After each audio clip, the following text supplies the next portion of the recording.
What does he make of what you do and how you do it? Ladies and gentlemen, Dr. Patric Dixon. Well, good morning, and thank you very much. I want to look at a personal view of the future. I'm not expecting you to agree with everything I say. We each of us wear our own pairs of glasses through which we see the world, and mine are British, physician first, but now consulting to companies ranging from Hewlett-Packard, IBM, ExxonMobil, BP, Shell, BASF, and so on.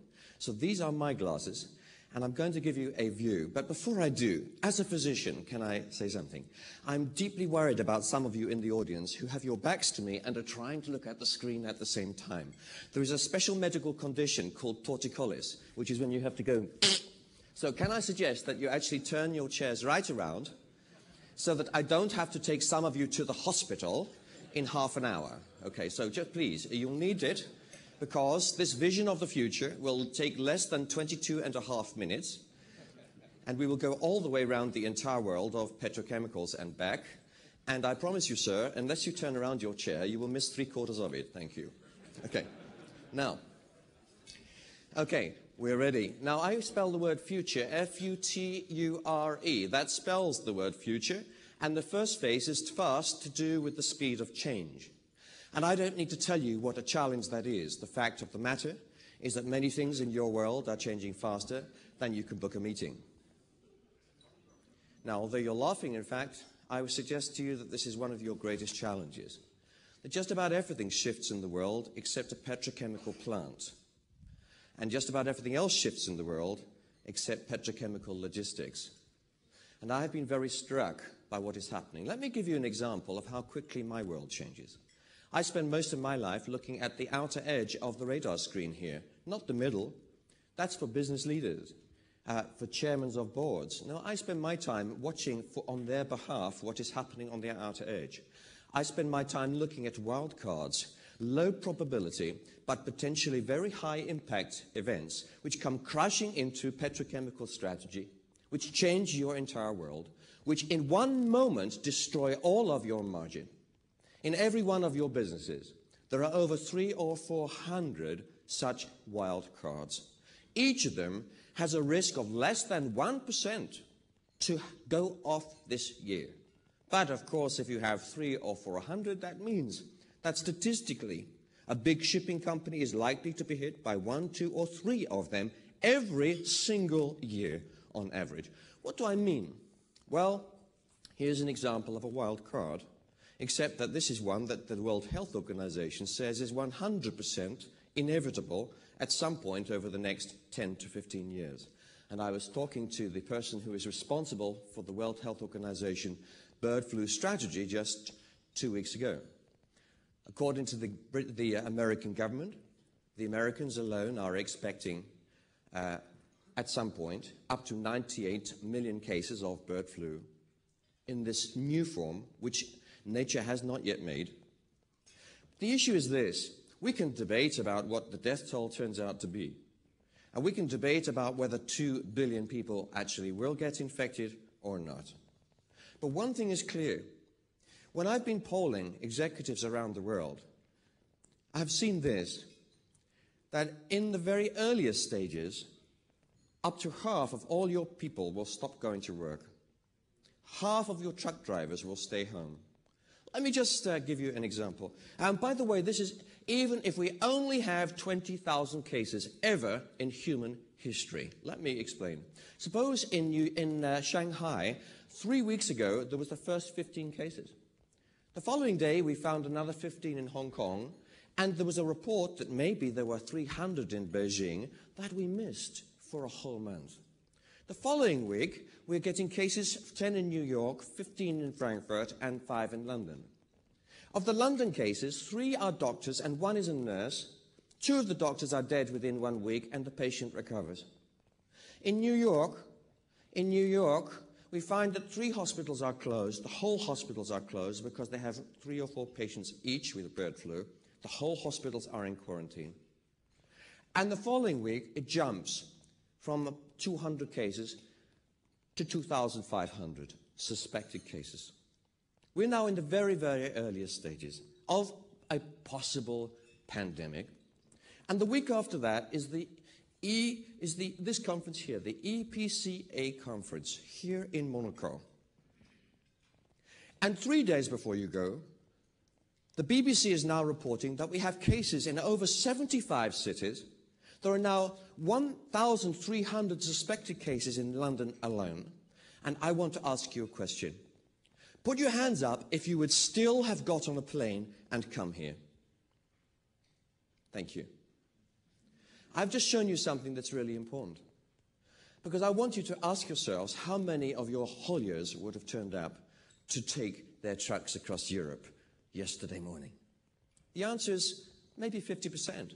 That's why HSBC calculates that 135,000 people will stop going to work on week 3 or 4 or 5, even if it turns out to be nothing serious at all. So it's an example of a wild card, and it shows us this, that the future of the world is not about logic or even logistics. It's about emotion. It's about the reactions of human beings to global events. And this is important if we want to understand the future.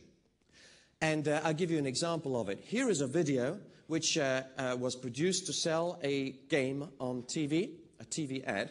And it creates a great emotional reaction in those who were seen it. They thought it was wonderful, it was funny. But when they showed it on the TV in my country, the video was completely banned. It had to be taken off because there was such a huge reaction. I want you to look at the video and ask yourself, why?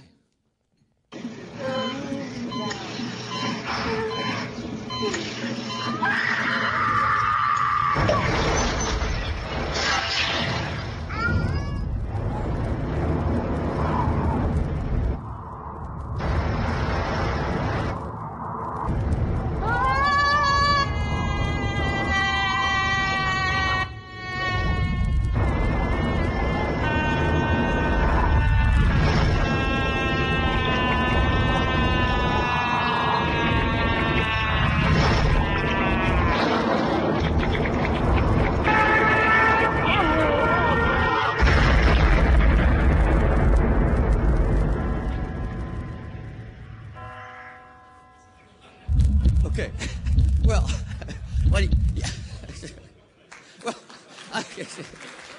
I mean, you obviously thought it was funny, so what on earth is wrong with our country? I ask you, I mean, why is it that such a video would be taken off? I mean, it's crazy. I know that we are very strange people, but actually, you know what? It contains a truth. That life is speeding up. Put your hands up if you notice that Christmas Day came around a whole week earlier last year than the year before. Life is speeding up. Now, but so is our world in our flat economy. And I would argue that also your logistical environment is speeding up. And it's capital intensive, it's hard to move chemical production, but the manufacturing moves. We were just talking about the US situation just now, and the equivalent of this group in the United States. And the fact is that a whole factory, a huge assembly line, can move within a few weeks, really, to China. And then we have the old chemical supplier of that assembly line who is still trying to ship the product back to where the new factory has gone, to follow the product and the manufacturing process. And then, of course, what happens? The global companies here move the chemical plant as well. So I'm asking myself, what kind of chemical industry will there be in the United States within 20 years? I'm asking myself what kind of European Union chemical industry there will be, especially when the margins are very low and falling, and when 10 euros a ton is wasted on stupid stuff, like sending product in lorries on a road, passing identical product in lorries on the other direction. Here's the question. We've seen, of course, growth of this particular industry in Europe by 4.5% over 5 years, which sounds wonderful. But you know that most of it is just imports moving around. Only 0.5% was actually real growth, maybe 1%. So what about other lessons we can learn from other industries? I'm particularly interested in Walmart, in the supply chain management in the retail sector. I'm interested in this always connected, total availability of knowledge, instant response, ultimate low-cost transmission of product. I'm interested in the RFID story, this techno-revolution, these 10 billion chips this year, which will be released into the environment, 10 billion personal computers, each the size of a grain of sand, as you know, each with software, hardware, microprocessors, able to read and write, needing no battery, because they suck the power out of the air. I'm interested in the fact that we will be using at least 100 billion of these devices every 12 months within the next 2 to 3 years, maybe 4 years or 5. I'm interested that Walmart alone needs 10 billion tags just to tag the raw product moving around the world in big boxes. I'm interested in the warehouse efficiency savings of 40%. The loss of the theft reduction by 70%. I'm interested in the ways in which this is spreading through the airline industry, through shipping, through traditional logistics. Fast urban. Urban is about demographics, the megacity, and the fact that we have 1 billion children entering your environment in the next 15 years.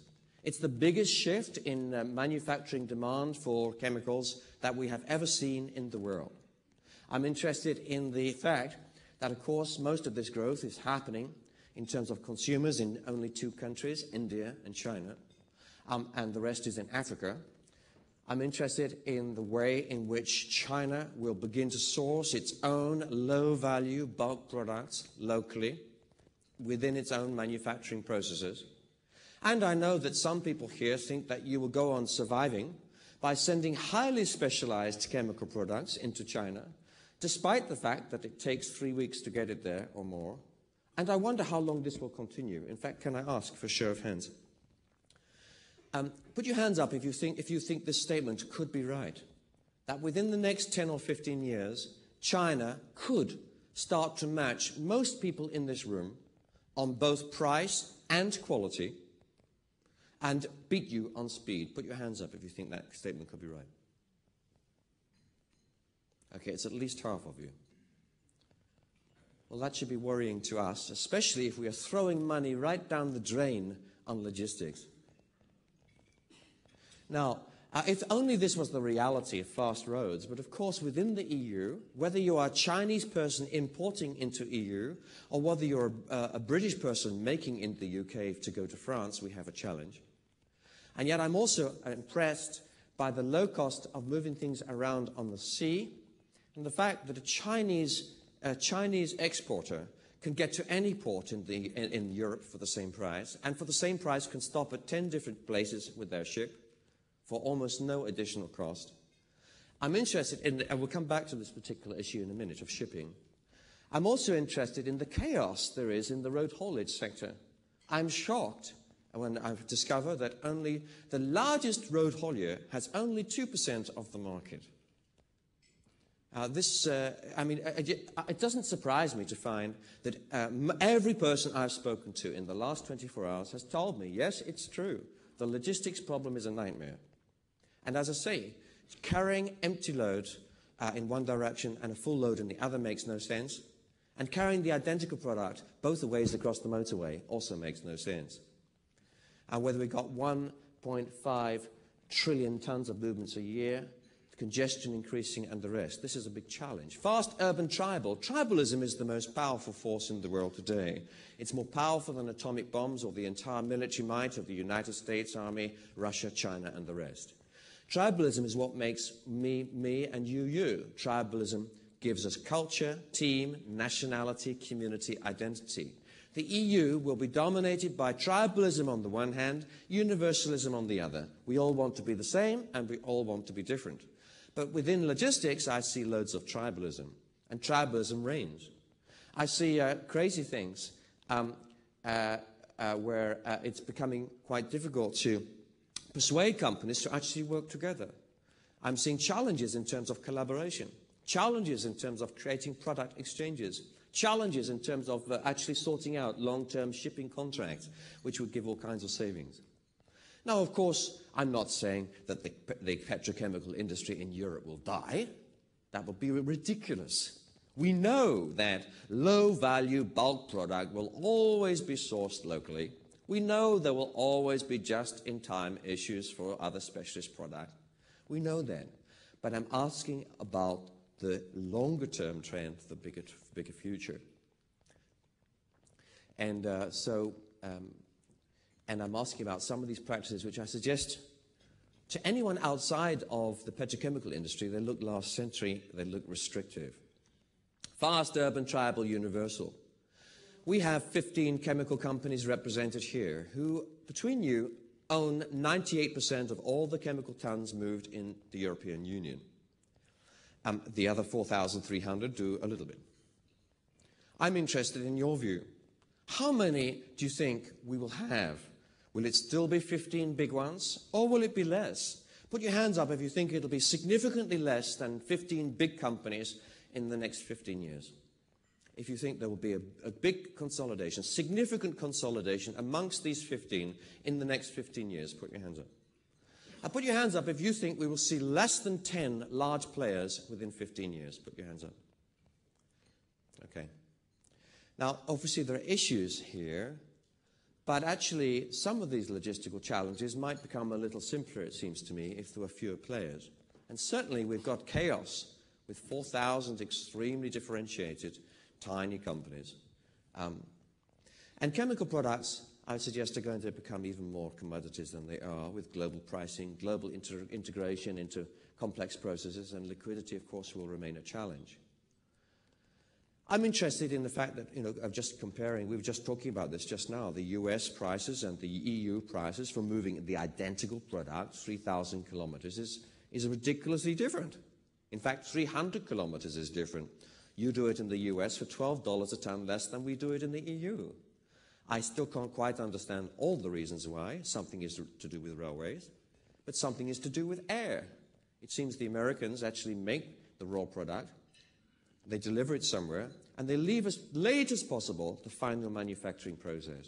We in the European Union, we deliver product 1,000 kilometers, and then we convert it into air, bottles of plastic.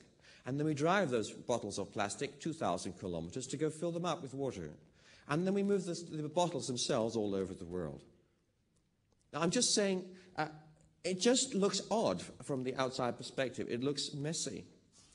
And you start to worry about hubs and spokes, because in this room there are tremendous good news stories. There are people, in fact, our panelists will react all over the place, no doubt, and say, Patrick, what kind of planet do you live on? Do you know nothing about BASF? Do you know nothing about my shipping company? We have state-of-the-art this, we have state-of-the-art that, we have learned the lessons from Walmart, we have completely revolutionized our supply chain management. But the rest of you are very quiet at the moment. And I think there are issues. Issues about transparent pricing, issues about shared transport, issues about return loading, issues about product exchange. Over dinner last night, you'll get to hear one of the panelists talk about product exchange within the EU. His own calculations, I think, are that it could save $35 million a year out of the industry at very little cost. The product exchange we calculated would cost the salaries of 8 people a year. I think we worked out 8 personal computers we would also allow, and 8 mobile phones, and that would be about it. And that entire thing could save the industry not just $35 million, but save the environment 100 million kilometers less truck driving every year. That's 1 billion kilometers of traffic in the EU over the next 10 years, which is enough to make any politician sit up and take notice. And we came to the conclusion that such a product exchange could be agreed today inside this room. It would require the presence of less than 15 key men or women to make a collective decision to actually do it. Just do it. And it costs nothing. Well, when you see things like that, which cost nothing, which we could decide over breakfast this morning, as I say, to me, it looks a little strange. And then we have the challenge of low-cost shipping.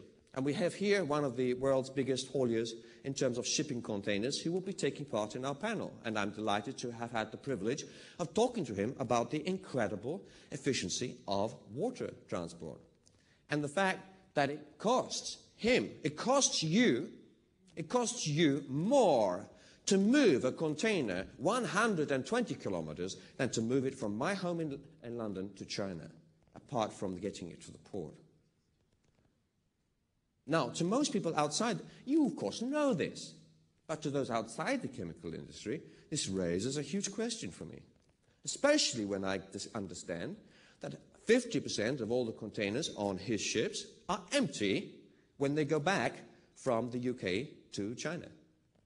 And this is an incredible opportunity for logistics. Another great challenge is the fact that for him, I hope he doesn't mind me saying this, for him, he never knows more than 15% of his capacity will be more than about 12 weeks ahead. Why? Because none of you guys here can commit. Because you can't commit, he cannot build your infrastructure. So he has 85% free capacity for the foreseeable future, which is crazy, since most of you will be using ships like that, and you have some idea about minimum use of that logistical channel over the next 5 years or even 12 months, and yet he cannot plan because no one is doing the deal. Why are they not doing the deal? Because you say, well, you just buy it like an airline ticket when you need it. Yes, okay, but it's very inefficient. Because with shipping, it is like an airline, actually. With bulk purchasing, we are getting tremendous savings. So I'm not seeing the equivalent of the budget holiday operators and consolidators operating in the shipping area in the same way as we see them in the travel industry. Strange. It's exactly the same process. What I am seeing is some people starting to do clever things. I am seeing in my country 1/3 of all our plastic bottles, all your old stuff here from today in my country, 1/3 of all the cardboard, 1/3 of all the plastic on your table will go to China, perhaps in one of his containers. Why? Because it's so cheap. It's cheaper to send it to China for rubbish to go to China to be sorted and turned into new product than it is to recycle it here. Why? Because this is part of this strange, crazy, not joined up, chaotic transport world. The only reason we are doing this is because the chemical industry and other industries have not yet worked out their deals. And because no one else is working out the deals, we have this stupid situation where it is better to send rubbish than to send nothing. So, fast, urban, tribal, universal, radical. This is about single-issue activism and the death of politics. The political argument today is no longer in parties. Let me prove it. Put your hands up if you have paid money in the last 3 years to belong to a political party. I'm the only one. 1, 2, 3. Put your hands, now wait for it. I want you to put your hands in the air if you have ever, in the last 3 years, you have signed a petition or you've sent an email protesting about the tram that is going to be driving past your house, or whether you joined some kind of campaigning group on any issue whatsoever, whether you belong to the Royal Society for the Protection of Birds in the UK or whatever it is. Put your hands up if you have ever been involved in any kind of single issue. Put your hands up. Okay. So politics is dead within EPCA, but single issue passion is very much alive. And that is the situation outside your companies too. Most of the pressure, almost all the pressure on you to change, indeed to pressure to change on logistics, is going to come from activist groups, small numbers of people with huge passion and commitment, not from politicians. The politicians will follow, but they don't drive it. But the lesson of history is that every regulation comes from a single issue, eventually. That's the lesson of the European Union anyway. So when we look at single issue activism, we see the future of your industry. And there's one big single issue which will drive many, many hundreds and thousands of other single issues. All of them will impact you, and the issue is sustainability. Now, we can tease out what that actually means in terms of the environment, in terms of water supply, in terms of everything. But I just want to draw your attention to just the one big one. Remember, my friends, I said the future is not about science. The future is about emotion. We had a great debate last night about whether global warming is actually connected in any way whatsoever to human activity. And you know what? It's irrelevant. I don't care what you think or what I think.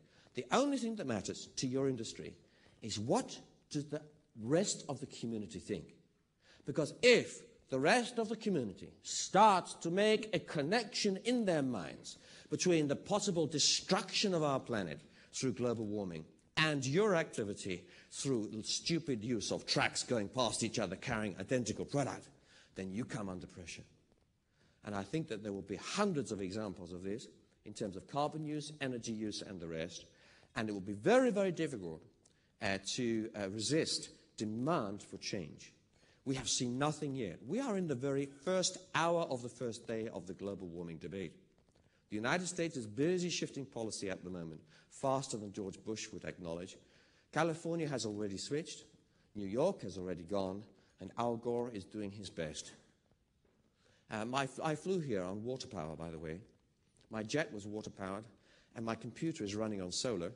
My meal last night was cooked with wind power. Why? Because my company made a calculation about my ecological footprint.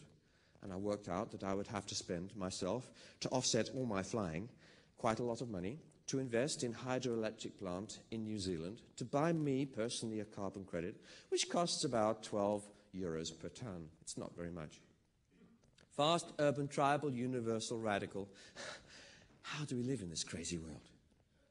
The answer is we need ethics and values. And in a way, that's what we've been talking about all along, but I just want to leave with you with one final point. We know that an industry, at the end of the day, is only as good as your products and processes, and we know that they can be copied quickly by people with no brain. So we know, therefore, that the real competitive advantage inside every one of your organizations comes not from products, not from chemicals, not from logistics, but actually from people. And it's the people that make the difference. And we know from studies that EPCA have been doing that in logistics there is a real challenge at the moment in terms of attracting people.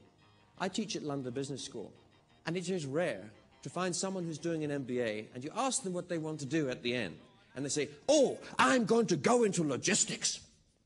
They just don't do it. They say they'll go into marketing, they'll go into sales, they'll even go into research and development, they'll go into engineering, but they don't go into logistics. And if they say to their friends at a party, oh, what do you do? Say, I do logistics. Oh. And the conversation changes as if they said they came from the sewage department. Okay. Now, I can see some of you also feel the same. Okay. Now, so it seems to me that we have to not only change the image, but help people to understand what it's all about. And the problem is that while companies talk about growth, profits, and shareholder value, we don't do ourselves any favors. Because I don't know people who get out of bed. I do not know people who get out of bed and say, thank God I'm alive today. With all of my logistics planning, I can make more shareholder value and bottom line profit. And I'm trying to write another book, and it's a study of people who get out of bed to make shareholder value and bottom line profit. I've been asking for nominations, and I have had one name so far. I would like you to help me. Can you put your hands in the air if you know someone personally who gets out of bed in the morning and says, thank God I'm alive to make more shareholder value and bottom line profit. This is the reason I go to work, is to make my Excel spreadsheet numbers. Put your hands up. Oh, thank you very much. There's one over there. Please give them a round of applause. Okay. Okay, I need the name, sir. I really do. I'm struggling. I have to complete this book in the next 8 weeks. I have only one person to study in the whole world. I've been carrying on this survey for the last 5 years. I was hoping that at least I would find some here. So what is it that you do get out of bed for? You see, most of us talk about we have to do logistics to improve return on equity. Nonsense. Well, it may be true, but it's not going to get anyone to do anything inside your organization. It doesn't motivate you, and it doesn't motivate them.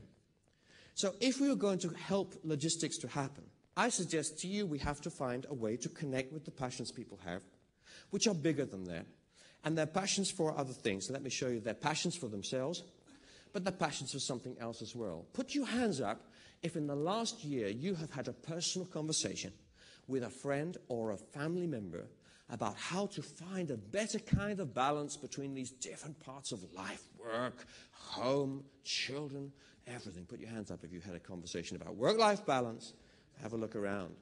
Now you're laughing again because I'm touching realities. Just like the video showed the speed of change, it is a picture of your life. And for me as a physician, I find that interesting. And what is interesting is this. Work-life balance is now number 1 or number 2 career priority for everyone who wants to work in logistics. Why? Because it's number 1 or number 2 career priority for everyone who comes out of Harvard, London Business School, the London School of Economics, or anything else. MBAs, all these senior executives that you need are motivated because they want to be successful, yes, but they also want to have a life.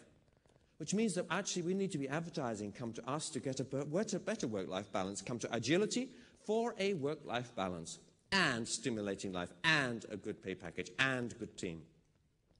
The other issue is community. It's surprising, perhaps shocking, how many people actually give time to things they really believe in for nothing. Let me again show it to you.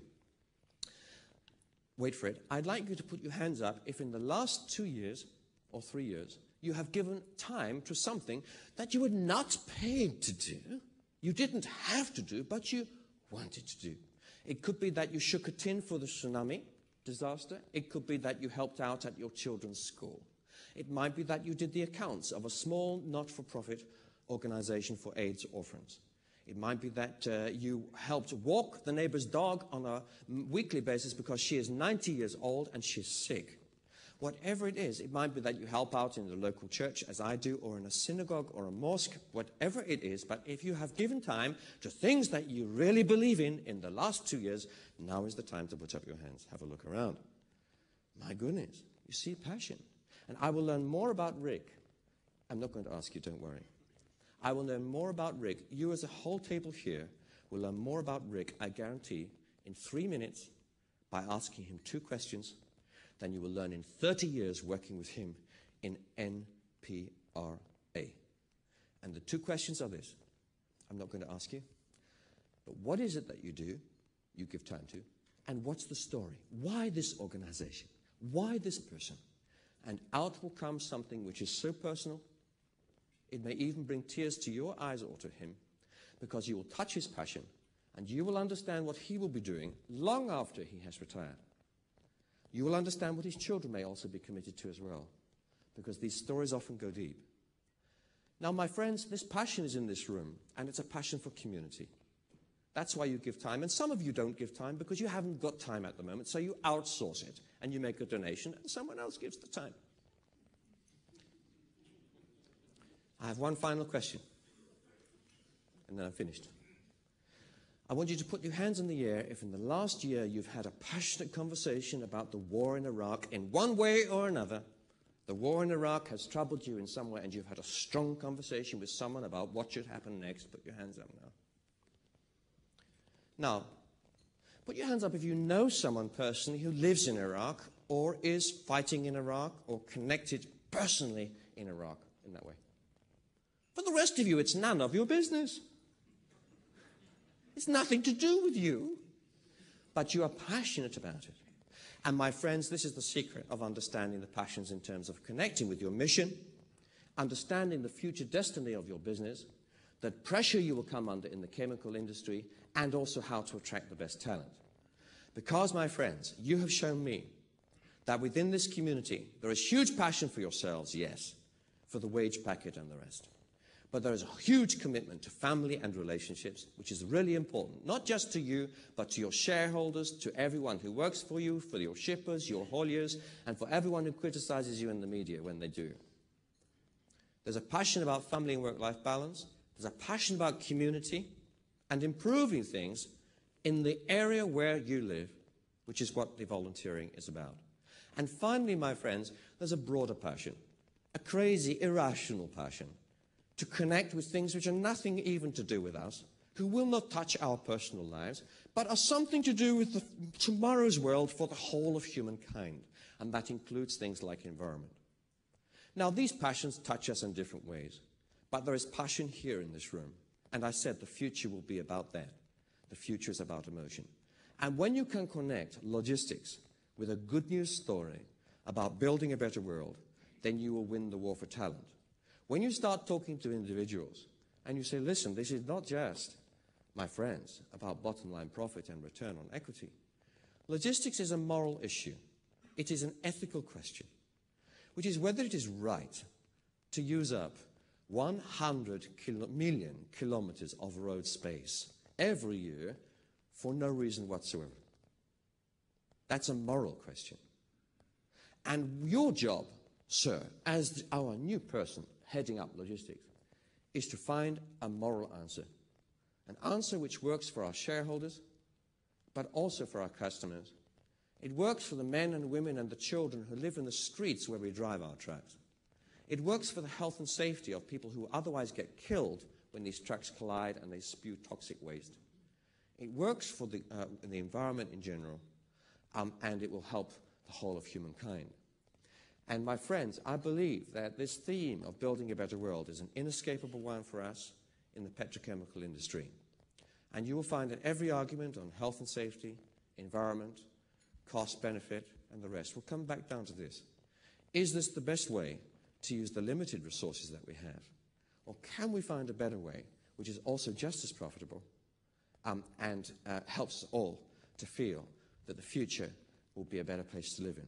I'm passionate about what you do because my life also depends on chemicals every day. I couldn't live without it, whether it's the dyes that go into bleaching a shirt or whether it's the product that went into creating this tie, whether it's the plastics that's in my glasses or the solvent that I use to clean my car.